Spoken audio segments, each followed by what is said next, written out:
तरुणावर 3 अज्ञातांनी धारदार शस्त्राने प्राणघातक हल्ला केला असून सायंकाळच्या सुमारास झालेल्या या घटनेमुळे जळगाव शहरात मोठी खळबळ उडाली आहे. प्रतीक निंबाडकर असे हल्ला करण्यात आलेल्या तरुणाचे नाव असून तरुणाला तातडीने जिल्हा शासकीय वैद्यकीय महाविद्यालयात दाखल करण्यात आले आहे. दरम्यान तरुणाची प्रकृती चिंताजनक असल्याची माहिती समोर आली आहे. 2020 मध्ये जळगाव शहरात झालेल्या एका खुनाच्या गुन्ह्यात प्रतीक निंबाडकर हा कारागृहात होता. न्यायालयाच्या आदेशाने आजच तो जामिनावर बाहेर आला होता. मात्र त्याच्यावर दबा धरून बसलेल्या 3 संशयितांनी शाहूनगर परिसरात त्याला गाठत प्राणघातक हल्ला केला आहे. घटनास्थळी पोलिसांनी धाव घेत घटनास्थळी पाहणी करून या घटनेचा तपास सुरू केला आहे.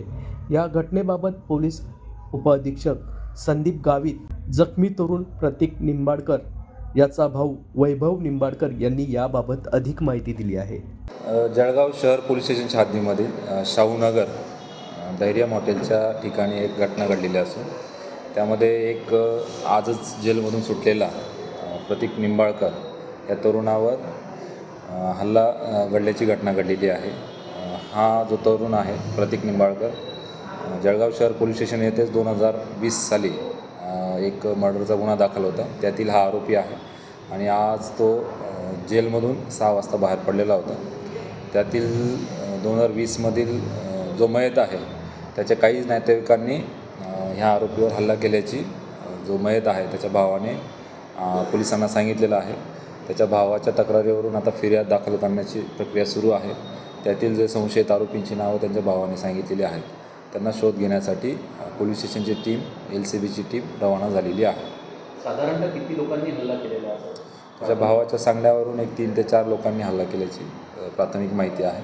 तपासामध्ये बाकीच्या गोष्टी अजून निष्पन्न. त्याची आजच सुटका झाली होती, त्याच्यावर दबा धरून ठेवलेलं होतं. त्याच्या भावाच्या सांगण्यावरून तो जेव्हा जेलच्या बाहेर निघाला ते 3 जण, त्यानंतर त्यांचा पाठलाग केला गेला आणि त्यानंतर त्यांच्यावर हल्ला केला गेला अशी त्यांनी प्राथमिक माहिती दिलेली आहे. आमचं ते जामीन झाल्यानंतर आम्ही बाहेर निघाल्यानंतर कलेक्टर ऑफिसजवळ त्यांनी आमच्यावर दगडं पण मारले. आम्हाला दगडं मारले. मग आम्ही पोलीस लाईनमधून निघालो.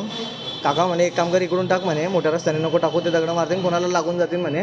ते इकडून टाकले. आम्ही बाहेर निघाले. असे शाहूनगरमध्ये घुसताच त्यांनी काय केलं, डायरेक्ट गाडी आडवी लावली. गाडी आडवी डायरेक्ट आम्हाला जोरात ठोकली. आम्ही खाली पडलो, ते पण पडले आणि डायरेक्ट त्यांनी जसं माझा भाऊ पडला डायरेक्ट लोखंडी रॉडने डायरेक्ट तिच्यावर मारलं. डायरेक्ट डोक्यावर इथं 5-6 वेळा मारलं त्याने.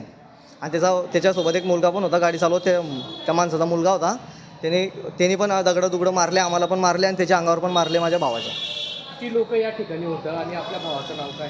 माझ्या भावाचं नाव प्रतीक निंबाडकर आहे, प्रतीक हरिदास निंबाडकर आहे. आणि त्याला ना त्या माणसाने आबा कोळीने एवढं लोखंडी रॉडने डायरेक्ट डोक्यामध्ये 5-6 वेळा मारलं.